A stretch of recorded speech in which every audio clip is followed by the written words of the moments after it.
Welcome to Taking Care of Business on Kern Radio Newstalk 1180 with your host Clay Kerner, and I'm Marty Pay.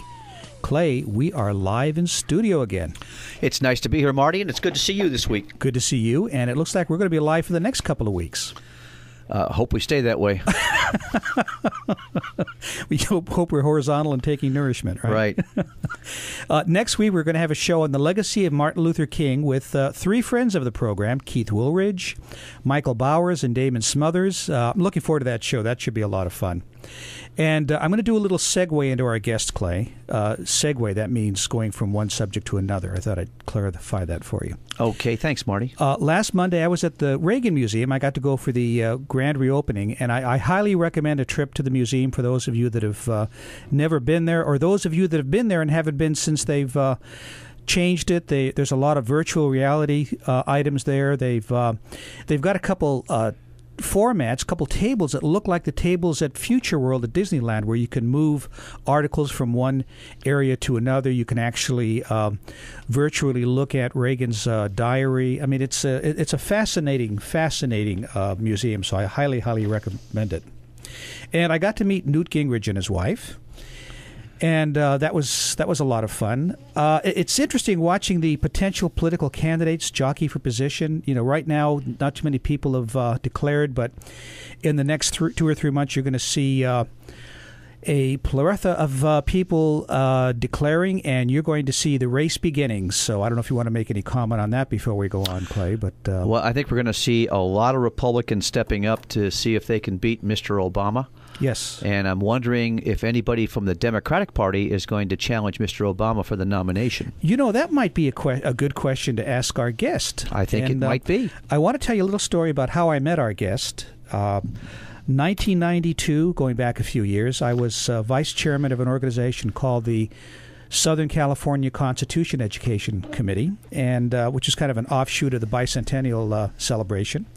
And that year we had two of the best candidates I've ever seen, conservative candidates, vying for the Republican Senate nomination against the existing senator at that time, who was John Seymour, and the Democratic nominee, who was Dianne Feinstein. And one of those candidates was Dr. Bill Allen, who was the chairman of the Human Rights Commission under President Reagan. And unfortunately, and I really mean unfortunately, Bill did not get the nomination. I think he would have made a fantastic senator. But he is a well-known professor of political philosophy. He's written several books, one of which I just bought this week, and Bill's writing is the kind of writing that makes you think definitely out of the box. After about 15 or 20 minutes of reading Bill's material, I usually have to sit back and go, okay, let me digest that. But his latest book is called Rethinking Uncle Tom. It's an excellent book. Dr. Bill Allen, Bill, welcome to Taking Care of Business. I'm delighted to be with you. It's been 20 years, so it's especially pleasant to have this opportunity for reunion. Bill, I'm sorry, I could barely hear that. Boy, that's going to be a problem. I said I'm delighted to be. Oh, there we go. Okay, very it's good. Better now. Better now. Here now. Yeah, it's better. You know, there's so many subjects we can touch on. You and I were talking the other day, and I thought, you're so well versed in so many things, but I think we're going to have to start out with a little discussion about Egypt, which I know is a subject that you're well versed on. What do you think about what's happening in Egypt? I mean, what's your take on what's going on there? Well, of course, there's no one, and I will repeat that for emphasis, no one who knows what is going on in the global scale. We do know that more is going on than you see simply on the ground in Egypt. And it is a question of the entire Middle East. In some ways, several things are reflected, one of which is the continuing unfolding of the changes launched in 2003 with the invasion of Iraq, to be perfectly candid with you. As many of us said at the time, this is not simply an Iraqi story. This is a story of changing the geopolitics of the Middle East. And we are seeing that continuing to unfold. At the same time, there are other actors besides the United States, of course, many of whom seek to take advantage precisely of those geopolitical changes, whether in Lebanon or Tunisia, or in Yemen or Algeria, or in Jordan, and of course in Egypt. So that in the obvious sense, there's been a revolution in Egypt, a almost a coup d'etat. It has been responded to by Mubarak and those associated with him to this point with some degree of strategy. They have anticipated making the change, but they want to control it. The question now is, will they be able to control it, or will the revolution seize command? That's what we're waiting to see. All the celebration of the revolution itself at this point is premature, including Obama's celebration of it as if it were his own revolution. It's interesting you said that. There was a little comment that Wolf Blitzer made the other day that insinuated that President Obama's speech in Cairo 2 years ago was responsible for this. It was as much responsible as was the speech of Condoleezza Rice 2 years before that in Egypt, where she gave a much tougher speech and spoke directly to the need for change and democratization, which Obama did not do 2 years ago. I think all of the talking head attempt to present rationalizations, justifications, and attributions of credit can be discounted largely by their particular alignments and partisan biases. Well, actually, I think I'd have more value in what Condoleezza Rice has to say than in what our current president has to say. Well, it's certainly the case that it's not been difficult for people to foresee developments in the Middle East in general, because the forces at work there have been very active. And as we see, as we begin to unfold the story of this highly organized activity in Egypt, it is not just a spontaneous popular uprising. That is the patina, the appearance that those who've organized it want to give it.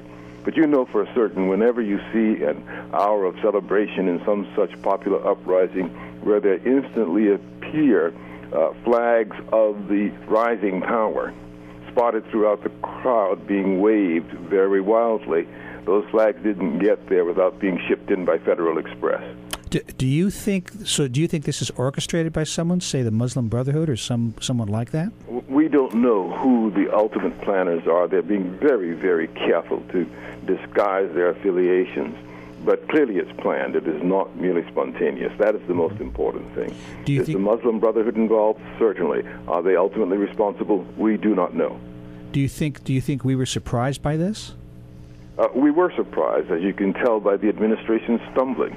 I don't think we have seen in our lifetime any American administration stumble and bumble so badly as this one did on this occasion. But they stumble and bumble on just about everything. Yes, but never quite like this. This was quite striking. They simply could not decide where to stand in this. And remember, they had warning because they had gone through it with Tunisia just a few weeks earlier. What do you see for Israel in this? I mean, it's this morning they were saying that the Army said that we will live up to any obligations and treaties that have been signed in the past, but what's to say that the new government coming down the road is going to have that same outlook towards Israel? Well, you can count on the fact that Israel's circumstances are going to be entirely determined by Israel's continuing awareness of the danger, and in this case, by the ultimate outcome. I take the Army's promises seriously, but that will be realized only if they can retain control through a transition process, which basically brings new actors into power without fundamentally changing Egyptian government. And we don't know if they're going to succeed in that yet, but we know that's what they're attempting. So this is an early stage of this particular movement. Those who want a full overthrow of the regime, probably in order to align it with an Islamist agenda and potentially even an alliance with Iran, are still going to be working to take control over from the military. It is possible that they even have, in some remote fashion, connection with the powers that be in Turkey, because we know throughout that whole region we see this realignment taking place, and in a certain sense it all began with Turkey's loosening its alliance with Israel. If you take that as a harbinger, then you can expect Egypt will also loosen its alliance with Israel, following in Turkey's path and beginning to reorient the whole Middle East. Bill, let's pick it up there when we get back. We're having a conversation with Dr. William Allen on Taking Care of Business on 1180 Kern Newstalk Radio.